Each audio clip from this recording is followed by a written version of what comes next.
학교 다닐 때 기숙사 생활을 했었습니다. 밤늦게까지 숙제를 하고 늦게 자다 보면 아침에 6시에 새벽 기도가 있는데, 이 새벽 기도를 가기 위한 전쟁과 같은 기상을 해야 했습니다.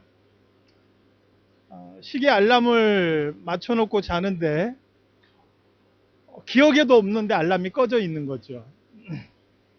그래서 손에 닿지 않는 곳에 시계를 놓고 잡니다. 분명히 손에 닿지 않는 곳에 놓고 자는 시계인데 어느새 알람이 꺼져 있는 거예요. 심지어는 쓰레기통을 다 드러내고 맨 밑바닥에 알람 시계를 놓고 그 위에를 또 쓰레기로 차곡차곡 채우는, 그래서 알람을 끄려면 일어나서 쓰레기 다 드러내고 꺼야 되는, 그렇게 준비를 하고 잔 적도 있습니다. 이게 다른 학교 기숙사에서도 비슷한 일들이 많이 벌어지더라고요. 어느 학교에서 한 학생이 절대로 꺼지지 않는 알람을 개발한 거예요. 무슨 일이 있어도 그 알람은 꺼지지 않는데 유일하게 알람을 끌 수 있는 방법 하나가 뭐냐면 샤워실에 가서 샤워기 수도꼭지를 틀어야만이 알람이 꺼지는 거예요.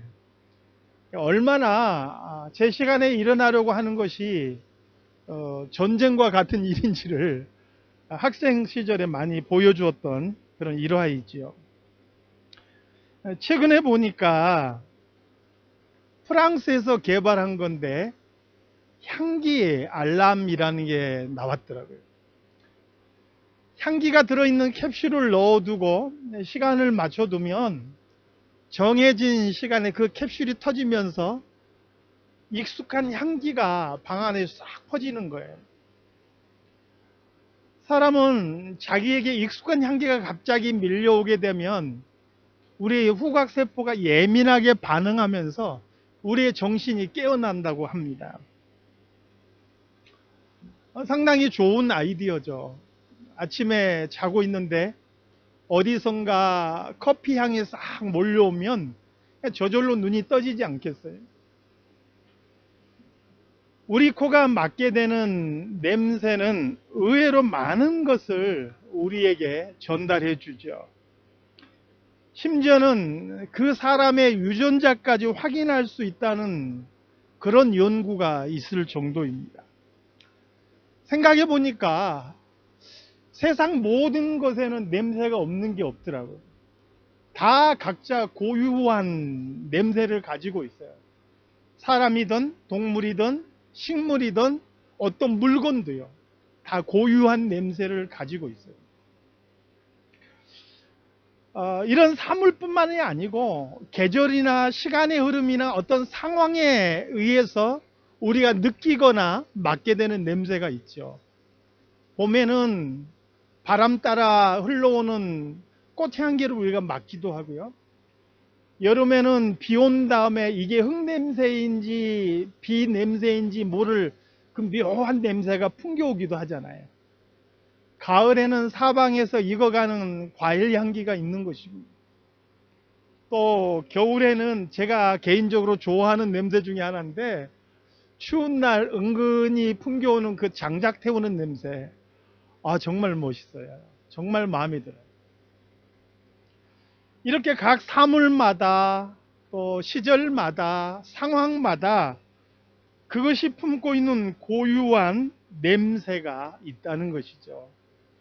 그리고 사람을 기분 좋게 하는 냄새를 우리는 향기라고 말하는 거예요. 사람을 기분 나쁘게 하고 심지어는 역겹게 하는 것을 우리는 악취라고 표현을 하지요. 물리적인 것을 넘어서 성경에서는 우리 그리스도인들에게도 그리스도인임을 나타내는 향기가 있다라고 말씀하는 거예요. 오늘 본문 14절이 그렇죠. 그리스도를 아는 냄새를 나타내신 하나님께 감사한다라고 표현했어요.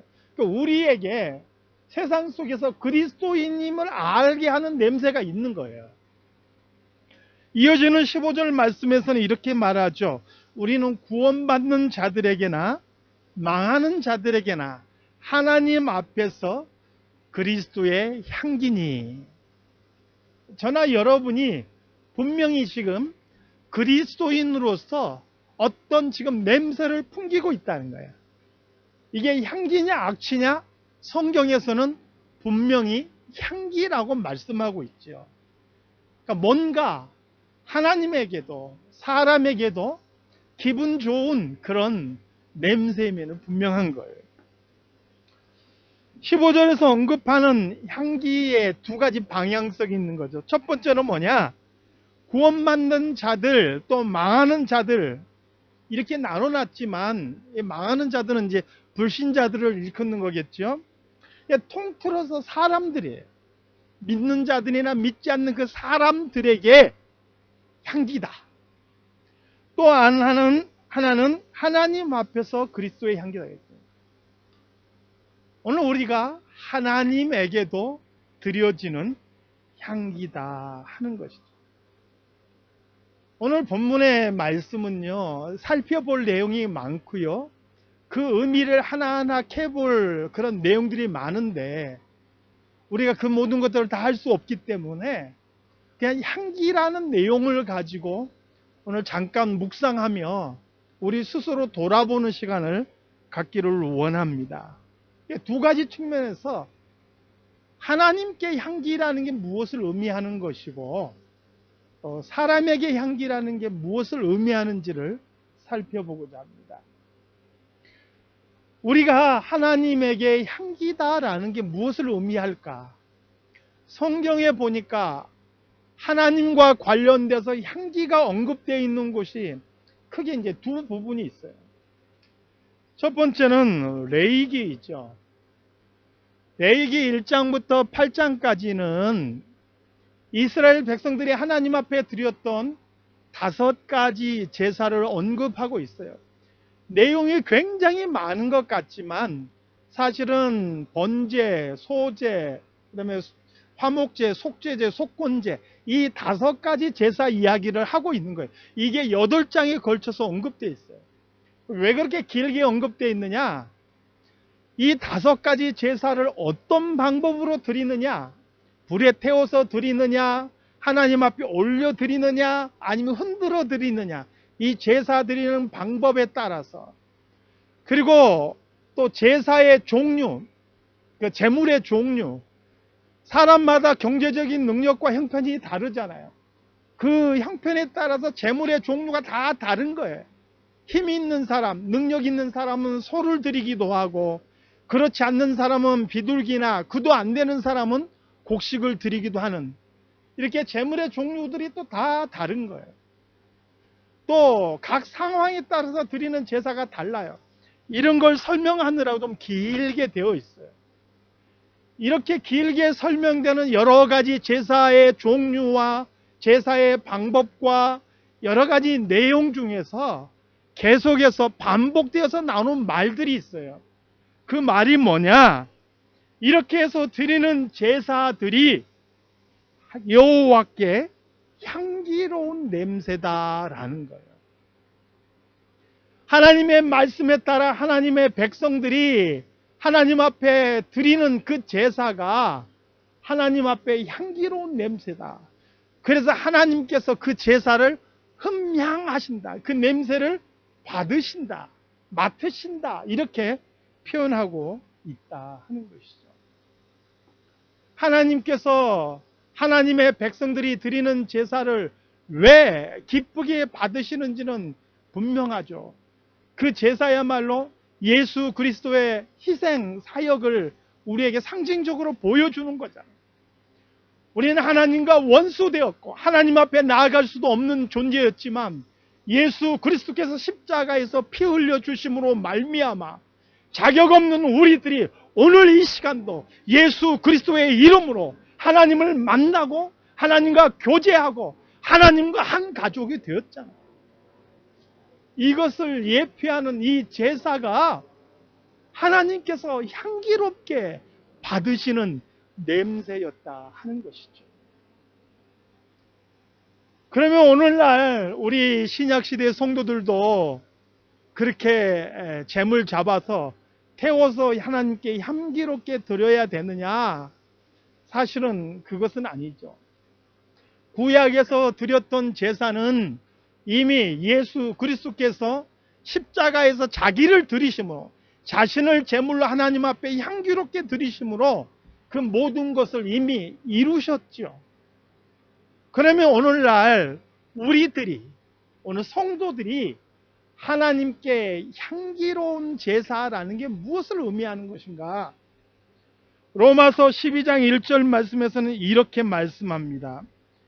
그러므로 형제들아, 내가 하나님의 모든 자비하심으로 너희를 권하노니 너희 몸을 하나님이 기뻐하시는 거룩한 산 제사로 드리라.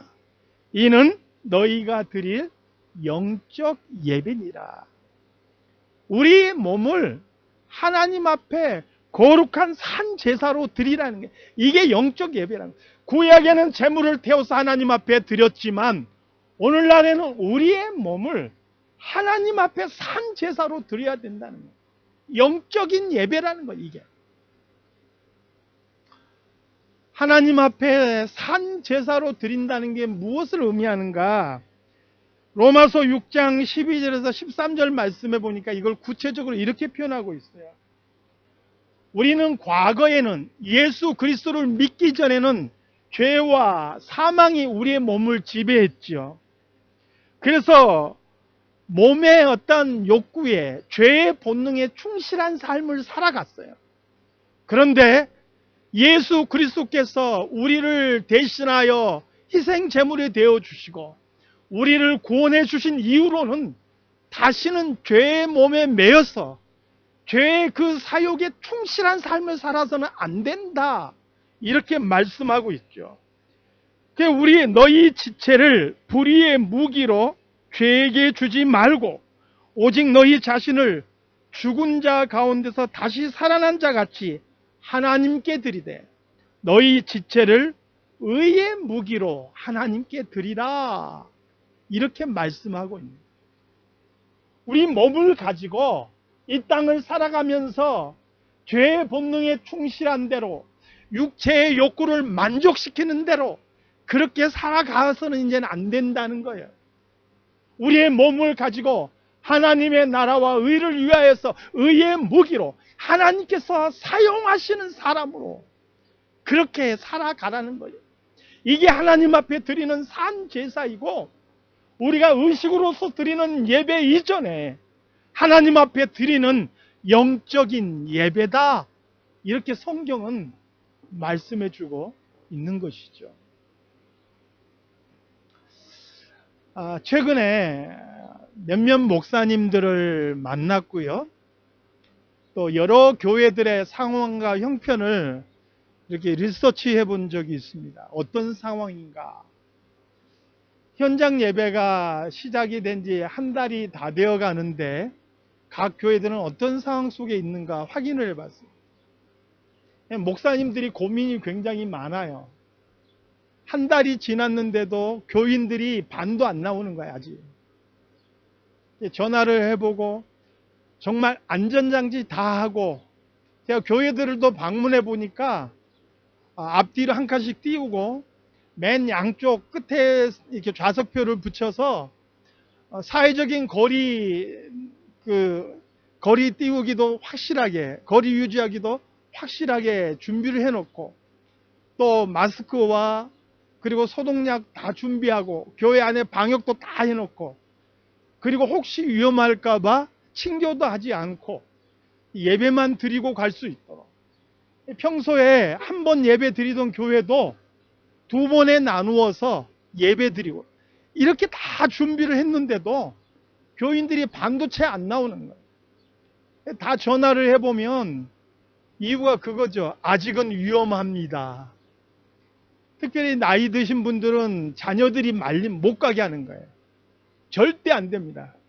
그래서 혹시 부모가 자기들 몰래 교회 갈까봐 자동차 보험을 끊어버려요.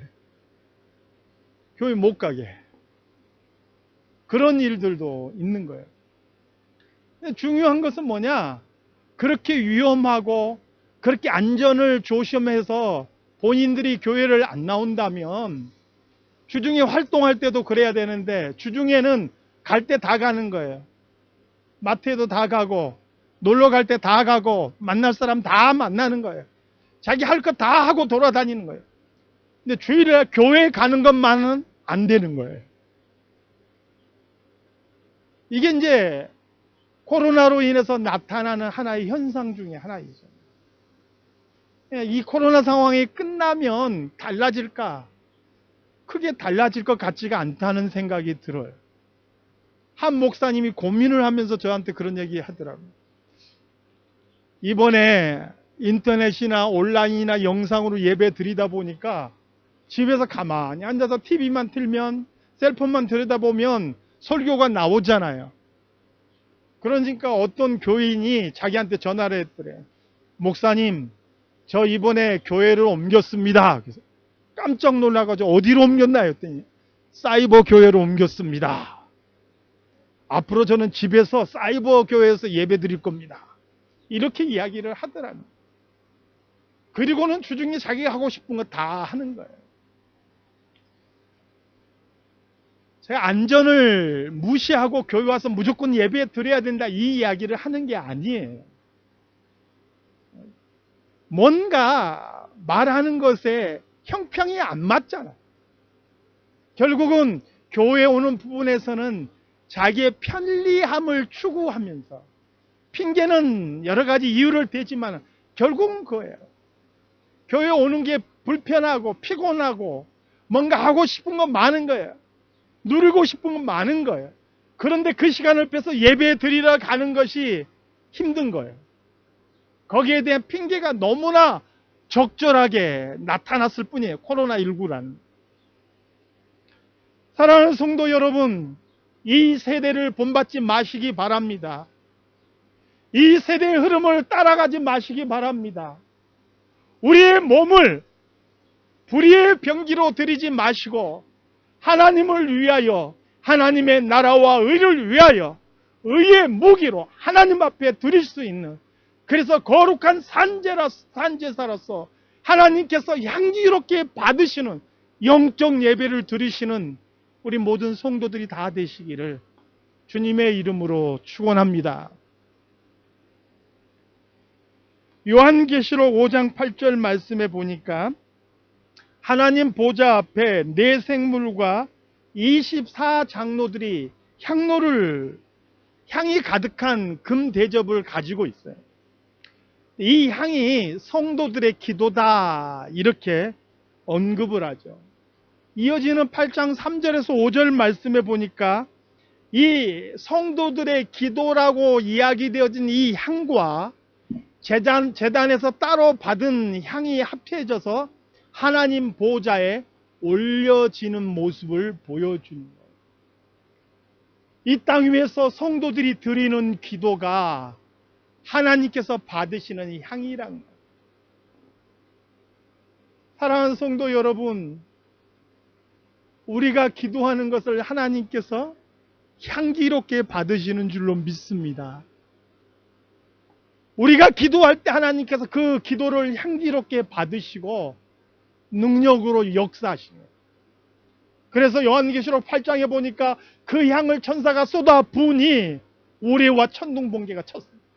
그게 하나님께서 그 기도에 응답하시는 것을 상징적으로 보여주는 모습이라 그렇게 생각해요. 사랑하는 성도 여러분, 우리의 매일매일 삶 속에서 또 매 순간순간마다 하나님 앞에 향기롭게 기도의 제사를 드릴 수 있는 저와 여러분이 다 되시기를 우리 주님의 이름으로 축원합니다. 크게 두 번째로 사람에게 우리가 향기라는 게 무엇을 의미하는가?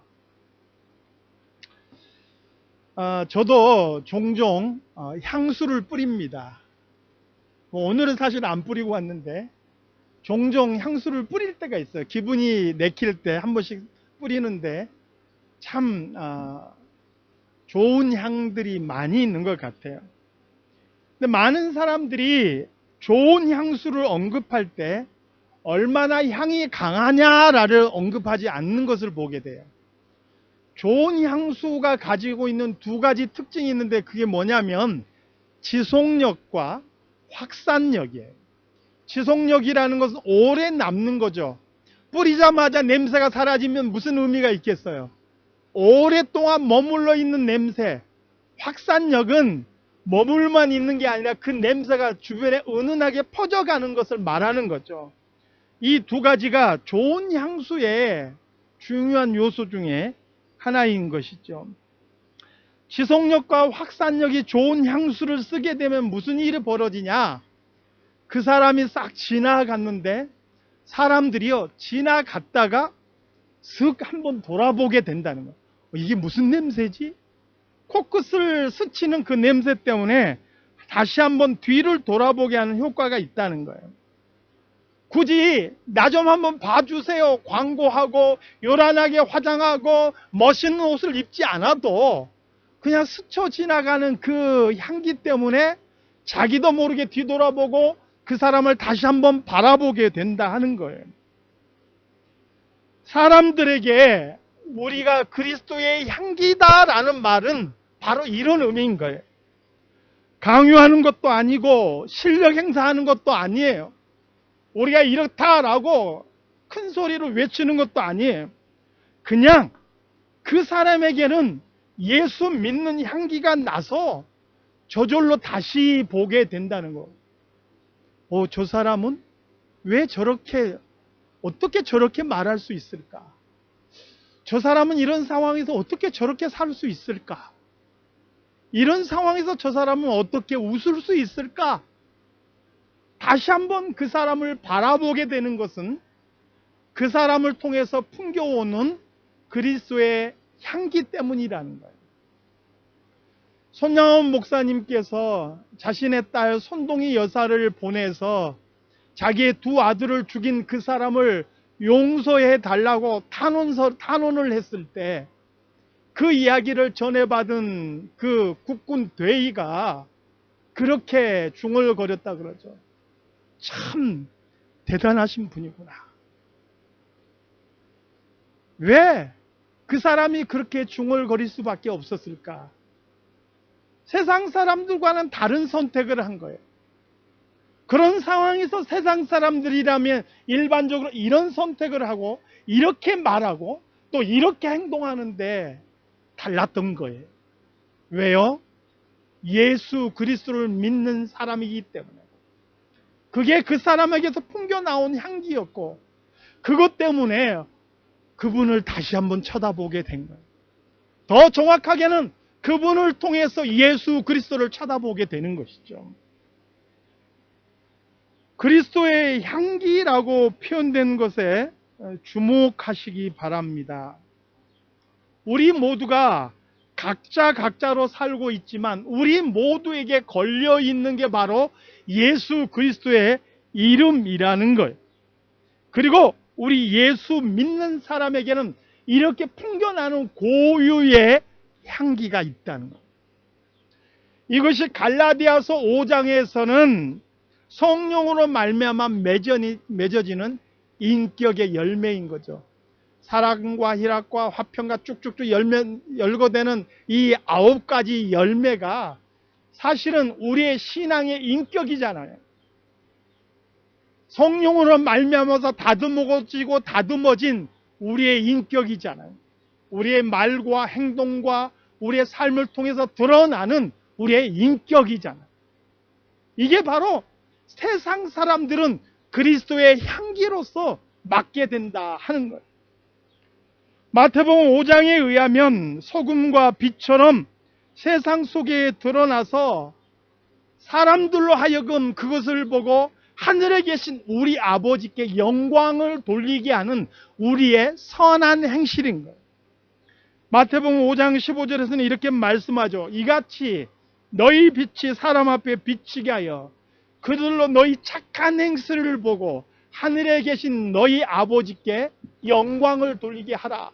무엇을 보고요? 너희의 착한 행실을 보고. 세상 속에서 살아가면서 우리가 보여주는 착한 행실을 통하여서 사람들은 우리를 통하여서 하늘에 계신 우리 아버지를 보게 되고 그분에게 영광을 돌리게 된다는 거예요. 그러니까 이 땅 위에서 우리 예수 믿는 사람의 선한 행실들이 그리스도의 향기로서 세상 속에 전해지게 된다 하는 것이죠. 사랑하는 성도 여러분, 오늘 우리가 예수 믿고 우리끼리 신앙생활하고 교회 와서 열심히 봉사하고 예배드리고 헌금하고 이것으로만 만족하는 것이 아니라 세상 속에서도 세상 사람들에게나 오늘 예수 믿는 사람이나 믿지 않는 사람에게나 동일하게 그리스도의 좋은 향기로서 그렇게 전파될 수 있는 저와 여러분들이 다 되시기를 바랍니다. 중요한 것은요, 향수도요, 다른 이상한 것과 섞여지면 그 냄새에 악취가 나더라고요.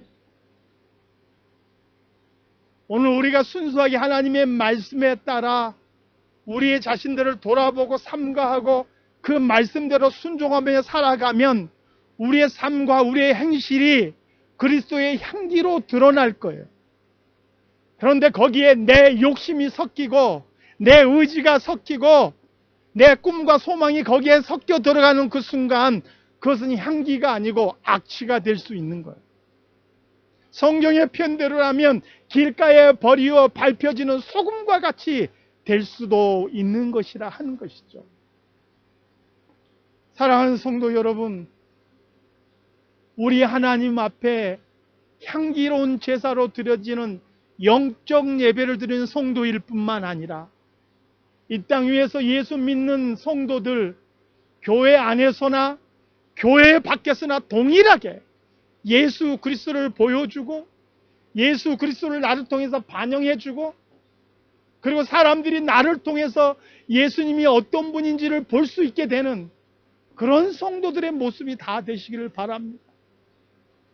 오늘 성경은 우리에게 그리스도의 향기라고 말씀하십니다. 우리가 지나갈 때마다 사람들이 우리를 통해서 예수의 냄새를 맡게 되고 그래서 다시 한번 예수님을 주목하게 되고 그것 때문에 기분 좋아지고 그것 때문에 살맛 나고 그것 때문에 기쁨을 찾게 되는 그런 저와 여러분의 모습이 될 수 있기를 우리 주님의 이름으로 간절히 축원합니다. 하나님 아버지, 오늘 우리가 그리스도의 향기라 말씀하셨습니다. 그런데 정말 우리 자신들의 모습을 돌아보면 향기인지 악취인지 참 부끄러울 때가 많이 있음을 고백합니다. 하나님, 우리의 약함을 돌아보아 주시고 그리스도를 나타내는 향기로서 온전히 살아갈 수 있게 도와주시옵소서. 하나님께서 우리를 기쁘게 받으시는 향기로운 성도들이 되게 하시고 세상 사람들이 그리스도를 발견하는 향기 나는 성도들이 되게 하여 주시옵소서. 걸어가신 예수 그리스도 이름으로 기도드리옵나이다. 아멘.